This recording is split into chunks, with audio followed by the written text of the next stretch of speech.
Bonjour à tous et ravi de vous retrouver sur ce nouveau numéro de Mix Up Vacation Asaf. Aujourd'hui, nous irons à la rencontre d'un jeune homme aux talents multiples. Avec un goût spectaculaire pour la compétition, il a été sacré 3 fois champion de France en arts martiaux. Danseur dans la comédie musicale Autant n'emporte le vent, il s'est fait repérer afin d'intégrer l'Académie internationale d'acting.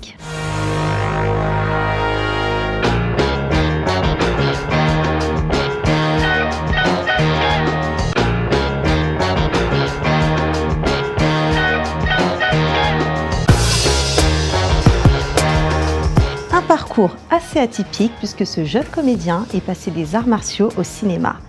Pour en savoir plus, je vous propose de me suivre et de découvrir Alex Martin.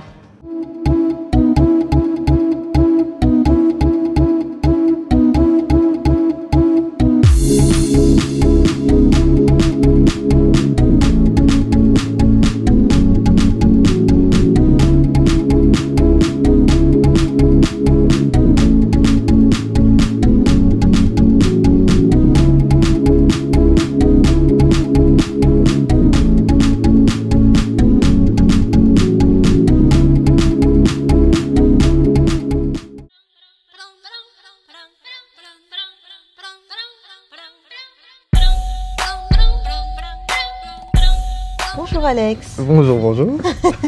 Alors tu as 35 ans, tu es né d'un père martiniquais et d'une mère française. Voilà. Tu as grandi à Clermont-Ferrand. Ouais. Tu as commencé très jeune à pratiquer les arts martiaux avec ton père. Exact. Ok. Et donc tu t'es pris ensuite de passion pour la danse, le parcours et les acrobaties, pour ensuite arriver au cinéma. Voilà.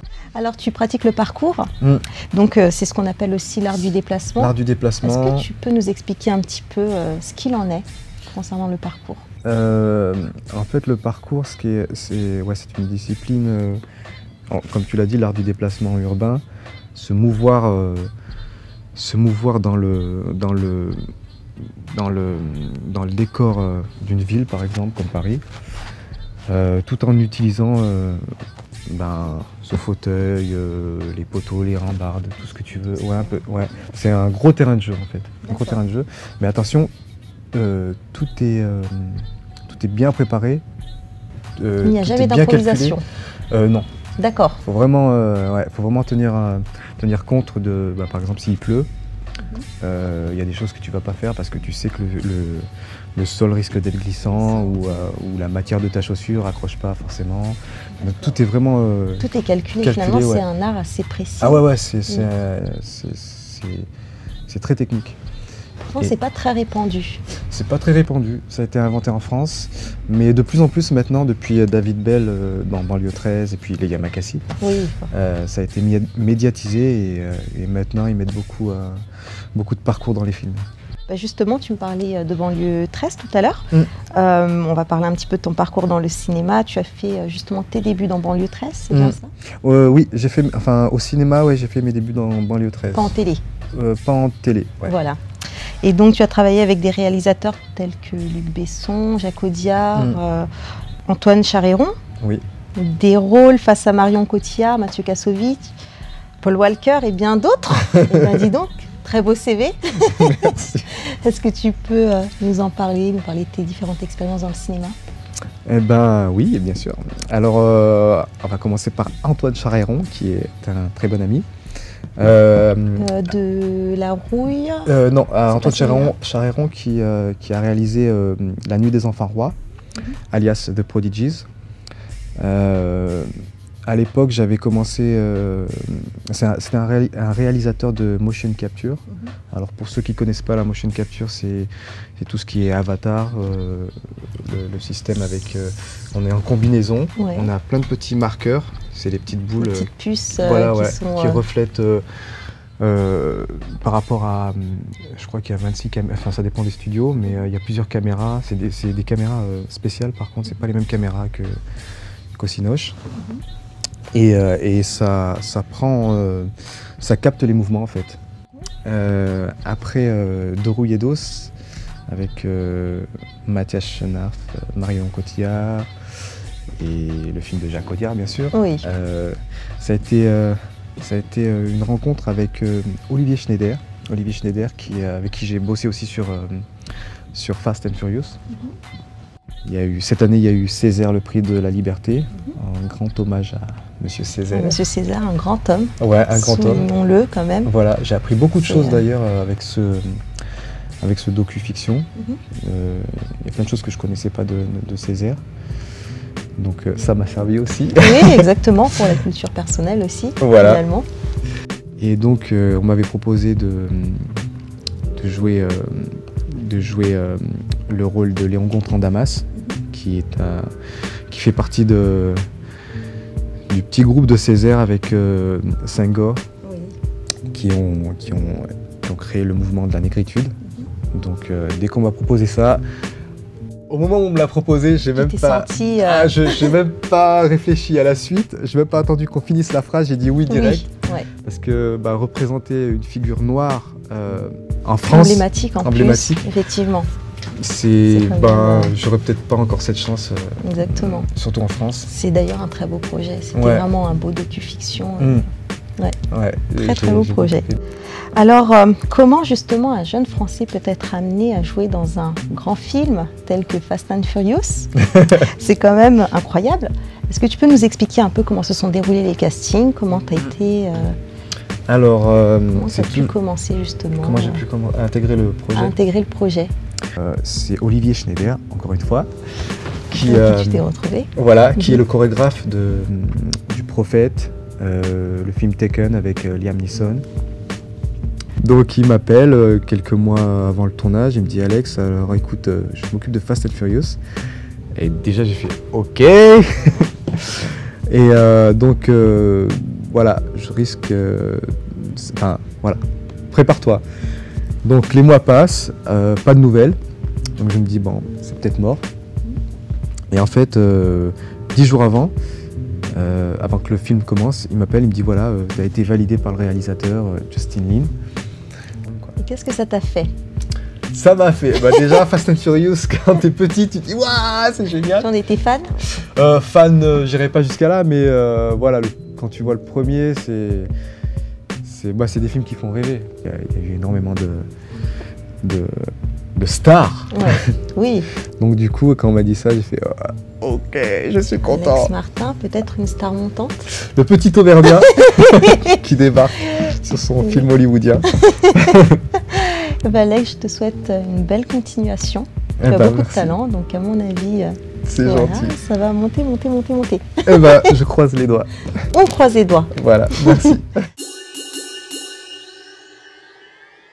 Alors Alex, oui. Un petit rituel s'impose en seconde partie d'émission. Tu seras face au miroir et donc face à toi-même. Ok.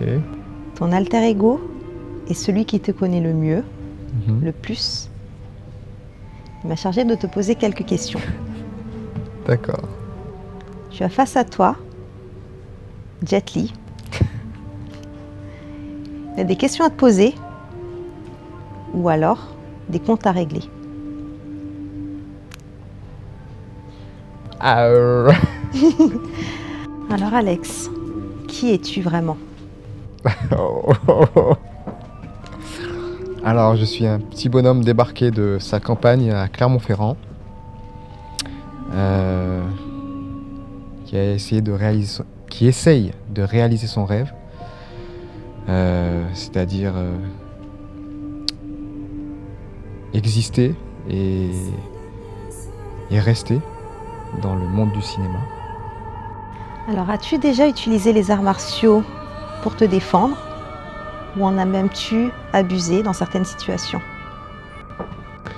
Alors non, je n'en ai jamais abusé, mais oui, je les ai déjà utilisés.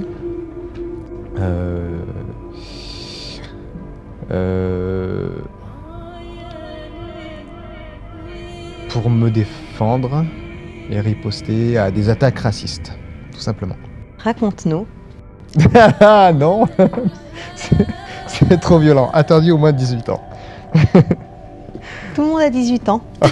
Mince. Non, je les ai utilisés. La première fois où j'ai utilisé ça, les arts martiaux, c'était au collège où J'avais été changé de collège en fait.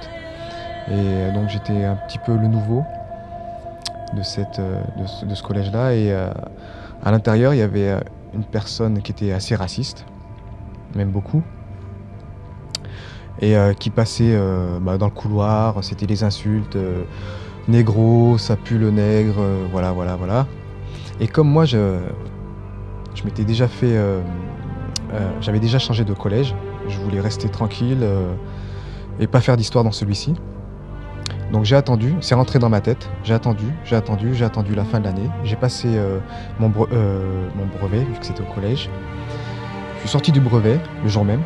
J'ai attendu cette personne à la sortie. J'ai enlevé mes boucles d'oreilles et je lui ai cassé la tête, tout simplement. Ça m'a fait du bien et ça l'a remis en place.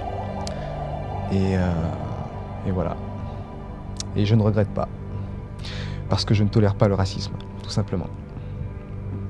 Alors, quels sont l'acteur et le réalisateur avec lesquels tu n'aimerais jamais travailler?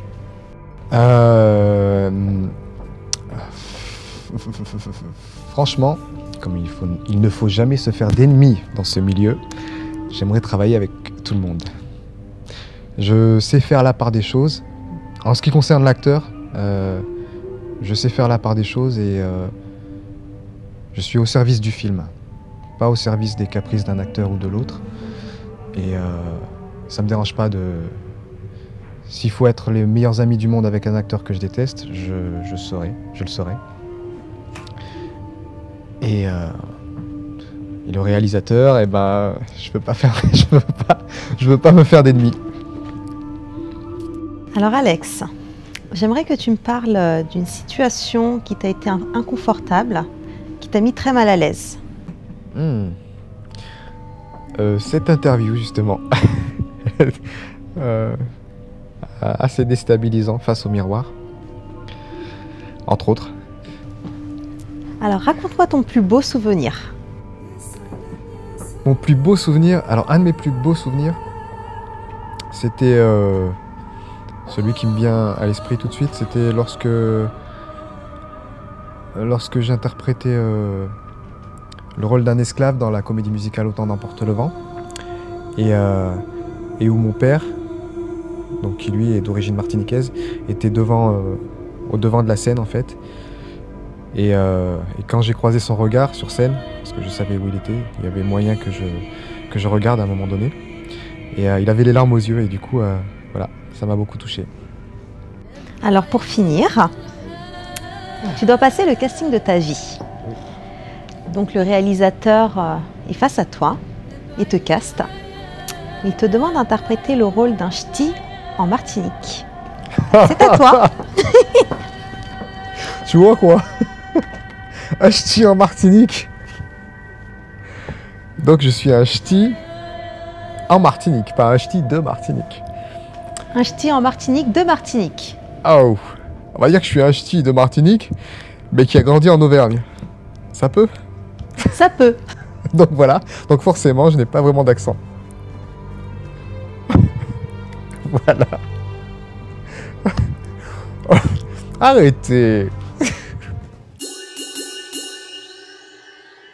Alors Alex, l'émission touche maintenant à sa fin. Mais avant ça, sache que le précédent invité a décidé de te poser une question. Ah. Ou alors, Option 2. de t'imposer un gage. Et forcément, Ta mission sera de l'accomplir. La question ou le gage? L'un ou l'autre. Regarde, ça se passe par ici. Si tu as choisi entre Beyoncé et Keisha, qui vous allez choisir? J'étais prise au piège. Ah bah déjà, Beyoncé ou Keisha? Je réfléchis même pas, évidemment. Keisha. Merci. Malgré la torture. Refais-moi la maline maintenant. Ouais, oui, beaucoup moins. Beaucoup moins. Tout d'un coup, je suis... voilà. Je me sens moins, moins en confiance. Voilà. Moi ça va, je me sens bien en confiance Bah maintenant. oui, forcément. Ça va mieux. Merci beaucoup Alex. Merci à toi, merci à tout le monde. Comédien accompli, Alex Martin nous prouve que seul le travail paye. Ce jeune Auvergnat a vécu le French American Dream. Je vous remercie de nous avoir suivis et vous donne rendez-vous pour le prochain numéro de Mix Up.